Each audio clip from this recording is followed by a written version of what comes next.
bienvenue dans Génération Laudato Si, l'émission qui vous parle d'écologie intégrale et des défis d'aujourd'hui. Je suis très heureuse de vous retrouver ici à la Cité Saint-Pierre, à Lourdes, pour un épisode sur les personnes âgées isolées. C'est un thème cher au pape François. Pour lui, les plus anciens sont trop souvent laissés sur le bas-côté.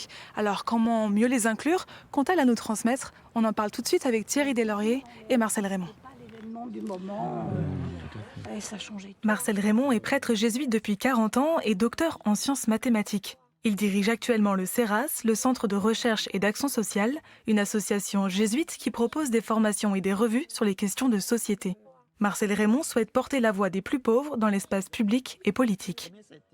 Thierry Deslauriers est depuis 13 ans le directeur général de l'association aux captifs La Libération, qui rencontre et accompagne les personnes à la rue et les personnes prostituées.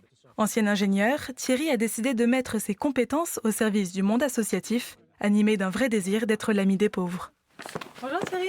Bonjour Claire. Bonjour Marcel. Bonjour Claire. Merci d'être là, on va s'installer. Oui. On y va. C'est parti.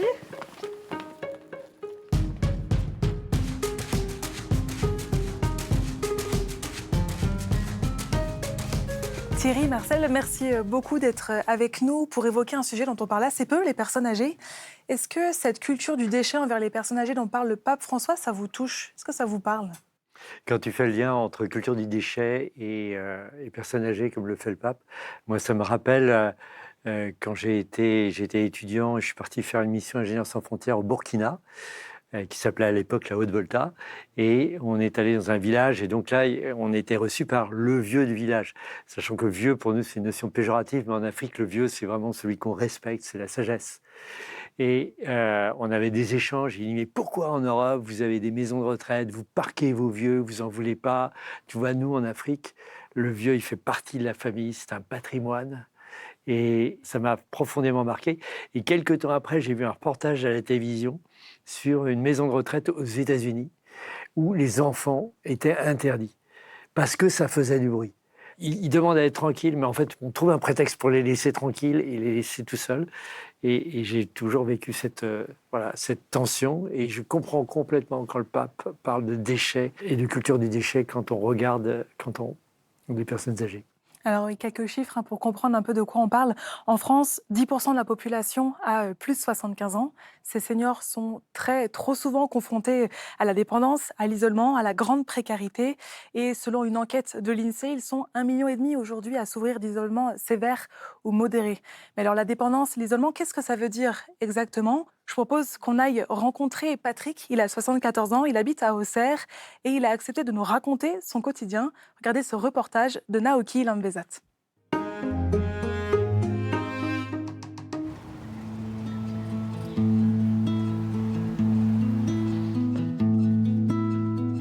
Je suis myope de naissance. L'œil en moins, ça s'est déclaré, je ne sais plus en quelle époque. Je me suis fait opérer à l'Hôtel-Dieu à Paris. C'est difficile de lire, voilà. C'est difficile de lire. Des chutes, j'en ai fait à Tort-la-Rigaud, des chutes. Hein. Et aujourd'hui, je ne sors plus beaucoup. À l'heure de la retraite, c'est l'isolement. On a quand même... à la suite de toutes ces chutes-là, c'est sûr qu'à l'heure d'aujourd'hui, on est quand même restreint, qu'on est plus à la maison, c'est ça. C'est l'isolement total. Avec un collège infesté qui a fermé ses portes à Marseille, ainsi qu'un... Les gens comme moi, on est mis de côté. J'ai eu déjà 3 mariages. Je n'ai pas eu d'enfants parce que moi, j'ai eu peut-être des oreillons quand j'étais jeune. De ne pas avoir d'enfants, ça m'a fait certainement quelque chose en moi. Moi, j'ai fait mon deuil. J'ai fait mon deuil maintenant. Voilà, c'est un peu le Scrabble. Ah ben, c'est pas le... Aujourd'hui, c'est pas le truc. Je fais beaucoup de jeux avec le portable, avec mon ex-femme et puis d'autres personnes. C'est comme le Scrabble. Ça fait du bien aux neurones.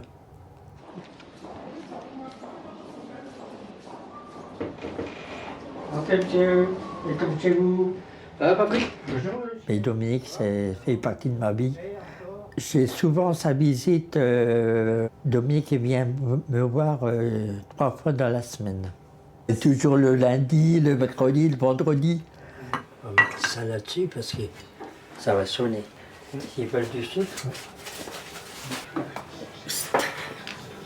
Demain, on va aller chez le médecin, déjà, qui m'emmène. On va tous les deux chez le médecin. Dans ma tête, je refuse un peu mon corps.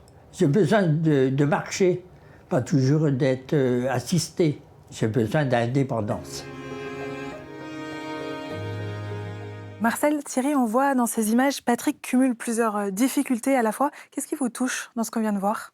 Ce qui me touche, c'est que en fait, il a des circonstances de vie qui s'accumulent et puis il se retrouve complètement cornérisé. Il dit « je suis mis de côté ». Alors il y a Dominique qui vient le visiter, il prépare le thé ou la tisane ou le café, je ne sais pas, mais en fait, il se met en position de lui donner quelque chose. Et moi, ça me rappelle la parole de Jésus qui est rapportée dans les Actes des Apôtres. Il y a plus de joie à donner qu'à recevoir.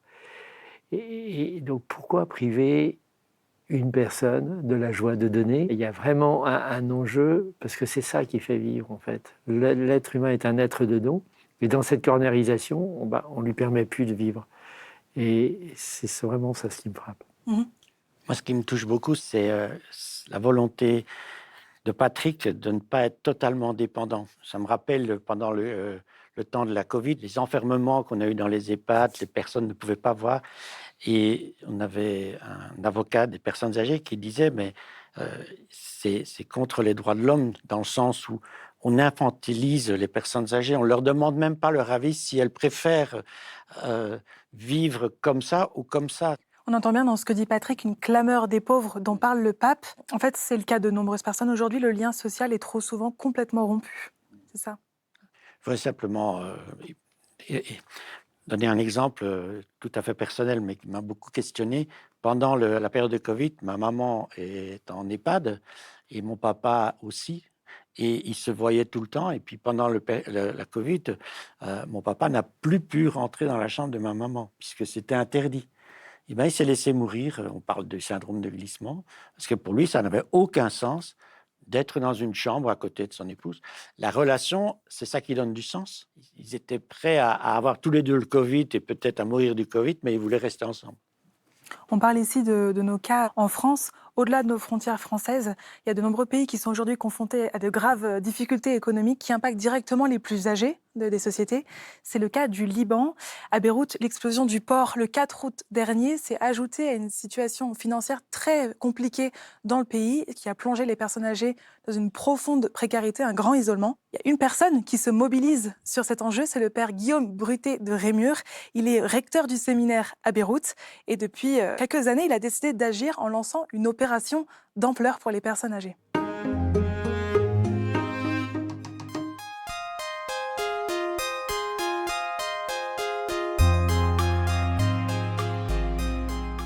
L'association s'appelle Teta Ogedo, ce qui veut dire mamie, papy. Et en fait, l'idée, c'était de renforcer ou de permettre que ça ne se casse pas le fameux lien intergénérationnel qui existe au Liban depuis toujours. C'est-à-dire que les personnes sont aidées par leur famille à tous les niveaux. Et en fait, on s'est rendu compte qu'à cause de la crise, de l'émigration, des difficultés qu'avaient les familles déjà à vivre eux-mêmes, c'était compliqué pour eux d'aider leurs aînés, d'aider les grands-pères et la grand-mère. Donc, en fait, c'est un peu parti de cette idée-là. On a 150 bénéficiaires qui reçoivent quelques-uns un plat chaud tous les jours, une cinquantaine à peu près. Sinon, ils ont un sac de courses hebdomadaire qui leur permet en fait de pouvoir vivre sans avoir besoin pratiquement d'aller au supermarché. C'est un peu l'idée. Et on a tous les samedis matins des visites à tour de rôle avec des volontaires qui leur amènent des bouquets de fleurs, qui passent du temps avec eux. Et nos permanents aussi font attention de faire un suivi. C'est-à-dire que c'est pas seulement une distribution, on vous amène un paquet, on va chez les personnes, on parle avec elles, on fait attention. Là, on a un programme aussi avec une nutritionniste qui nous aide. Donc vraiment, on essaye de faire à ce que ça soit un vrai soutien au bien-être de ces personnes. Moi, ce qui me terrorise un peu, c'est que je vois au Liban qu'il y a encore cette culture du lien avec les personnes âgées, et que c'est menacé gravement à cause de la crise économique, à cause de cette course un peu à la nouveauté, au fond à l'argent, qui est nécessaire, hein, il faut bien vivre, mais voilà, on oublie ces personnes, on pense que voilà, quelqu'un d'autre s'en occupera.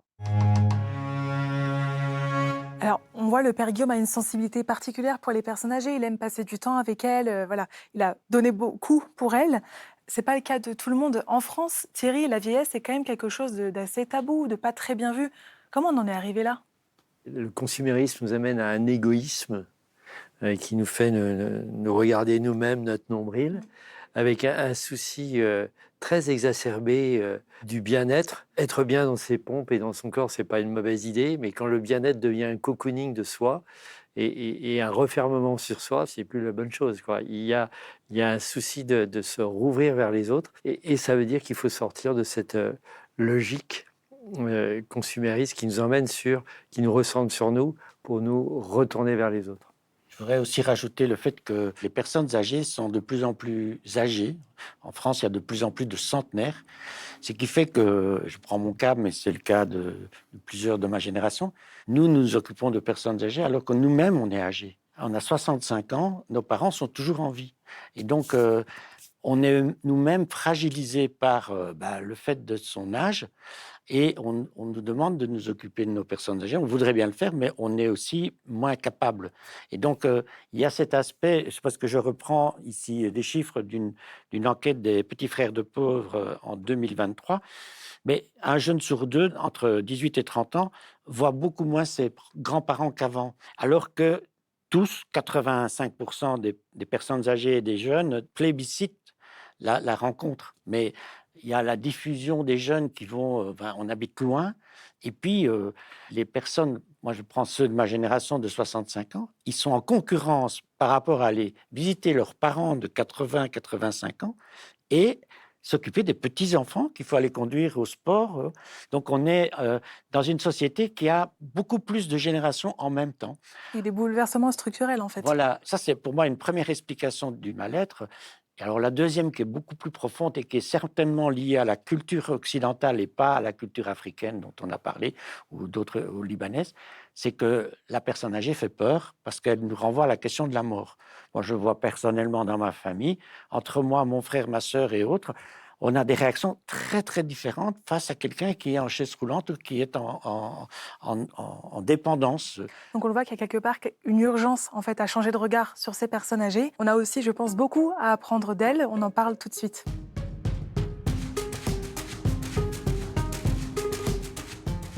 Marcel, on va rentrer dans le vif du sujet tout de suite avec toi. De quoi souffrent les personnes âgées exactement aujourd'hui en Occident? Alors, la première, c'est l'isolement. C'est le manque de lien social. Ça, toutes les études le disent. Moi, je discutais avec une infirmière dans une paroisse rurale. Elle dit, moi, je passe une fois tous les 3 jours, un peu comme Patrick et Dominique. Je suis la seule personne qui passe. Il n'y a plus de facteurs. Il n'y a plus personne qui passe. Et donc, la personne âgée ne voit personne. Donc, elle reste devant la télévision. Avant, elle allait encore à la messe, mais il n'y a même plus de paroisse. Et puis même, ils ont du mal à se déplacer. Donc, on voit bien que l'isolement fait que c'est la souffrance principale. Après, c'est la dépendance ultra médicalisée, c'est-à-dire on décide pour elles ce qu'il faut faire de leur corps. Et donc, on a des personnes âgées qui n'hésiteraient pas à se laisser aller simplement parce que ils sont fatigués ou parce qu'ils ont perdu leur époux. Se laisser aller, c'est se laisser mourir. Se laisser mourir, mais c'est aussi pour aller rejoindre leur époux ou leur épouse. Et non, on va leur mettre une nouvelle hanche, on va leur mettre un nouveau... Enfin voilà, tout d'un coup, ils deviennent des patients, ils ne sont plus des personnes. Thierry, dans les origines de la Bible, il y a une vraie dynamique de transmission intergénérationnelle. Les personnes âgées sont celles qui nous permettent de transmettre les valeurs, les convictions, les comportements qu'on doit adopter.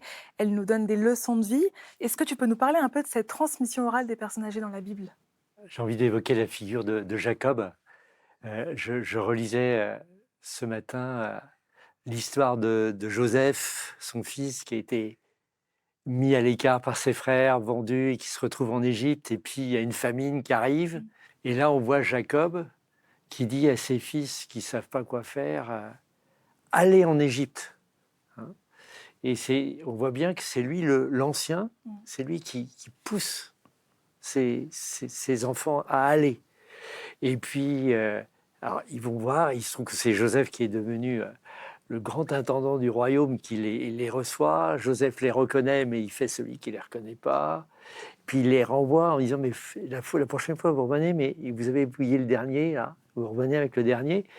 Et alors là, on voit à nouveau un débat très intéressant entre les fils en disant, mais Jacob dit non, je ne peux pas quitter mon fils, mais ses enfants lui disent si, parce que sinon on n'aura pas, il a bien dit que. Et puis à la fin, Jacob dit bon, ok, allez-y avec lui. Et donc on voit bien que là, il est reconnu comme celui qui décide par ses enfants, avec sa sagesse. En même temps, il y a un débat qui est possible, quoi. C'est pas le vieux omnipotent. Et puis la troisième chose, à la fin de sa vie, il y a Joseph qui lui présente ses enfants à bénir. Et puis après, il annonce les 12 tribus d'Israël et puis une bénédiction pour ses enfants. Et il bénit. Et donc, pour moi, au travers de ça, on voit que voilà, le rôle de l'ancien, c'est la sagesse, la référence, l'expérience de vie. La deuxième chose, donc cette unité familiale. Ouais. Et puis, cette troisième chose, cette bénédiction, de dire du bien des personnes, donc de les valoriser, de les faire grandir et de les présenter devant Dieu et d'appeler la grâce de Dieu sur eux. C'est une vraie question. Comment peut-on, vis-à-vis de nos anciens, renouer un lien, les rejoindre sur les terrains qui les touchent et qu'eux puissent nous rejoindre sur les terrains qui nous touchent? Et comment peut-on collectivement s'engager sur ces questions de précarité, isolement? On en parle tout de suite. On vient de le voir ensemble, les personnes âgées ont beaucoup à nous dire, à nous apprendre si nous prenons le temps de les écouter. Et c'est justement ce que font certaines associations comme la Société Saint-Vincent-de-Paul. Depuis 190 ans, cette association va à la rencontre des personnes en situation de grande précarité, notamment des personnes âgées, pour leur apporter une présence, un soutien. Je vous propose de retourner à Auxerre pour voir Patrick. Il nous avait expliqué à quel point la solitude lui pesait, mais dans ce quotidien difficile, il est accompagné par la société. Écoutez.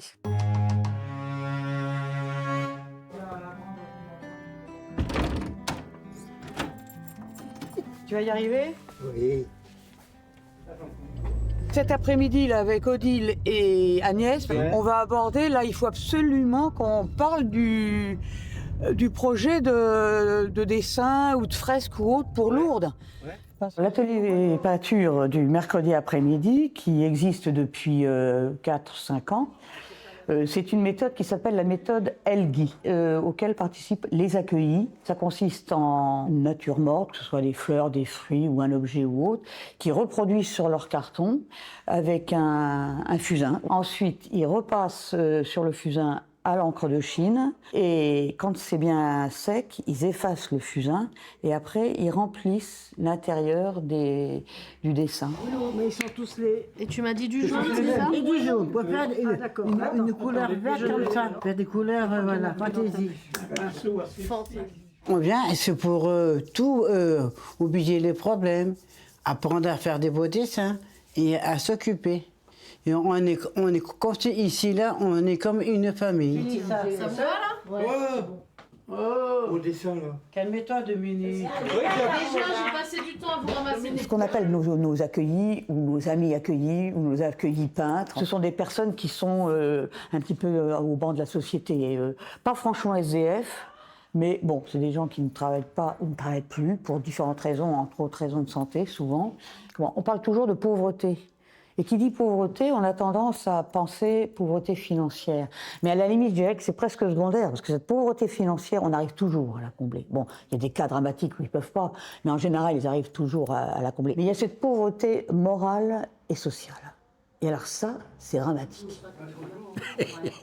C'est grâce à Gilou qui m'avait parlé comme ça, et j'étais un artiste, alors, artiste en herbe. Moi, de venir ici, ça mise, je suis moins isolé, puis je vois du monde, et puis le contact humain, et on échange pas mal de choses.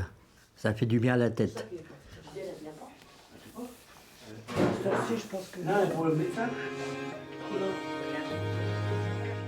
Marcel Thierry, le credo de la Société Saint-Vincent-de-Paul, c'est être présent, tout simplement. Est-ce que c'est ça la solution aujourd'hui? Être présent auprès de ces personnes? C'est pas suffisant d'être présent simplement. Je pense c'est parce que c'est aussi de les écouter, d'être en vrai dialogue avec eux. Moi, j'ai été très, très touché par la beauté des dessins de Patrick. En fait, l'idée, c'est de permettre aux personnes d'être et donc de s'exprimer à travers la peinture, à travers de la poésie, du jeu aussi. Le jeu est un vecteur assez extraordinaire. Puis, il faut accepter de se laisser désorienter, hein. Papa, il a fini sa vie avec une maladie neurologique assez tôt, parce qu'il est mort à 74 ans. Mais c'était très désarçonnant, parce qu'il n'y avait plus de prise. Il rigolait, et il souriait quand on lui parlait, et c'était le seul échange qu'on avait avec lui. Et dans ce dénuement qu'évoquait Marcel, le jour de son enterrement, j'ai dit aux gens, mais en fait, papa, il faisait partie des sages et des savants, et puis il est devenu un petit. Et tant mieux, parce qu'il s'est rapproché du bon Dieu. Et il était dans le sourire et dans la paix, mais c'est difficile aussi de voir une personne aimée qui perd tous ses moyens doucement. Ce qui est touchant dans ce que tu dis, c'est qu'on sent que dans ton cas, dans le cas de tes frères et sœurs, vous avez su accompagner ton papa, vous avez su être là pour lui et vraiment accepter cette vulnérabilité, accepter de vous laisser désarçonner, même si on comprend bien en t'entendant parler que ça devait être difficile. Dans ton cas, comme dans d'autres, il y a des personnes qui osent cette rencontre, qui osent être auprès de ces personnes âgées, de se laisser désarçonner. On l'a vu Brigitte, par exemple, dans le reportage. Et d'autres se mobilisent. Je vous propose d'écouter le témoignage de Aurélie et de Marie-Françoise. Bonjour à tous. Prendre soin de nos aînés, c'est quelque chose qui me tient vraiment à cœur. Et par mon travail, j'ai l'occasion d'accompagner des personnes qui présentent des maladies comme Alzheimer et j'en retire vraiment une joie. J'aime beaucoup apprendre à les connaître peu à peu, écouter leurs histoires de vie, leurs blagues, leurs espoirs, mais aussi leurs peurs ou leurs fragilités. La plupart, en plus, ont peu d'interactions sociales par ailleurs, peuvent ressentir de la solitude ou être un peu déprimés. Et ils sont heureux de partager avec quelqu'un. Et pour moi aussi, c'est des moments qui sont très enrichissants. Je rentre presque tous les jours avec une pépite. Et ça me donne l'occasion d'essayer d'appliquer concrètement l'évangile et de chercher le visage du Christ en chacun. Notre démarche est d'aller vers. Nous nous rendons chaque semaine, les mardis, mercredis et jeudis, sur les marchés de nos petits villages. On peut vous offrir un café? C'est la marque de notre Fraternibus. C'est le premier contact. On instaure un dialogue. Nous recevons beaucoup de personnes, principalement des personnes âgées, qui sont en recherche de contact, pouvoir parler, pouvoir rencontrer d'autres personnes, être moins isolés. Parfois, nous décelons de grandes souffrances et des difficultés. Avec notre ordinateur, nous pouvons les orienter vers des services administratifs ou des associations. Notre Fraternibus est un lien social et comme nous dit Morgane, le Fraternibus est un bus qui permet aux personnes d'aller mieux. Il y a quand même une question qui me vient quand j'écoute ces témoignages. On voit que beaucoup de gens se mobilisent et ont vraiment de la bonne volonté et font du mieux qu'ils peuvent. Mais est-ce que l'État n'est quand même pas défaillant aujourd'hui sur ces questions ? Marcel, notamment, je m'adresse aux statisticiens. Est-ce qu'on ne peut pas quand même mieux faire un pas de plus collectivement à l'échelle de la France ? C'est certain, parce qu'en fait, l'État, pour l'instant, est toujours dans une démarche de solution et de pouvoir gérer le plus possible au moindre frais. L'État va peut-être financer des visites aux malades, mais c'est, pour moi, ce que je dis toujours, il faut faire la distinction entre une visite aux malades et la visitation. La visitation dans l'Évangile, c'est Marie qui va voir sa vieille tante, hein. Et donc, c'est pas du tout une visite. C'est deux personnes qui prennent du temps, qui vivent ensemble quelque chose. Donc, on n'est pas dans l'ordre d'un travail, on est dans l'ordre d'une relation. Est-ce que Thierry, ça te parle, cette question de visitation plutôt que de visite des personnes âgées ? Ah oui, complètement. Dans la rue, il y a un certain nombre de personnes qui sont âgées, et puis même on est vieux à 45 ans dans la rue à cause de l'usure de la rue. Et il y a des gens de la rue qui me disent « Mais Thierry, j'ai compris que j'ai été exclu le jour où j'ai réalisé que les seules personnes qui venaient me voir étaient payées pour venir me voir. » Et Benoît XVI, dans Deus Caritatis, je crois au paragraphe 29, mémoire dit bien, j'ai révisé avant, dit qu'en fait, l'État a un rôle, mais ne peut pas répondre à la souffrance individuelle des personnes. Et que c'est même pas son rôle. Le rôle, c'est bien de la responsabilité de chacun, d'être dans la proximité, d'apporter cet amour. Et cet amour, il vient dans un esprit de visitation, pas dans une visite procédurée. Et la responsabilité de l'État, par contre, c'est de vérifier que tout se coordonne bien et que chacun a sa place. Et là, ce que dit Marcel, c'est qu'il montre que l'État ne prend pas du tout en compte cette responsabilité. Le conseil que je donnerais, c'est vraiment d'entrer en relation avec elle dans un esprit de visitation, c'est-à-dire vraiment ne pas les voir comme des enfants ou des patients, mais des adultes qui sont fragilisés. La plupart ont une vieille expérience, une vieille sagesse. Ils ont des choses à dire, alors ils le disent mal. Et deuxièmement, c'est quand on va visiter les personnes âgées, se dire toujours qu'on est en train de visiter quelqu'un qui va nous renvoyer une image de la vieillesse. Et donc, il faut qu'on soit nous-mêmes en train de se dire, mais comment est-ce que je vis avec ça? Merci beaucoup. Thierry, un dernier conseil? Honore ton père et ta mère, hein. C'est un des commandements. Et donc, d'abord, regarde tes anciens dans ta famille, tes proches, tes tantes aussi, tes oncles qui sont seuls ou célibataires, et va les visiter. Ça, c'est le premier point. Et demande-leur des services aussi. Quels sont les services qu'ils sont capables de faire?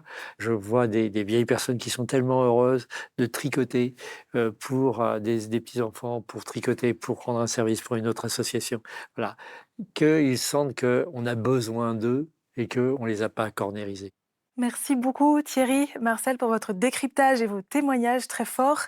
N'hésitez pas à réagir sur les réseaux sociaux. Merci d'avoir été avec nous pour cet épisode et je vous retrouve très vite pour un nouvel épisode de Génération Laudato Si.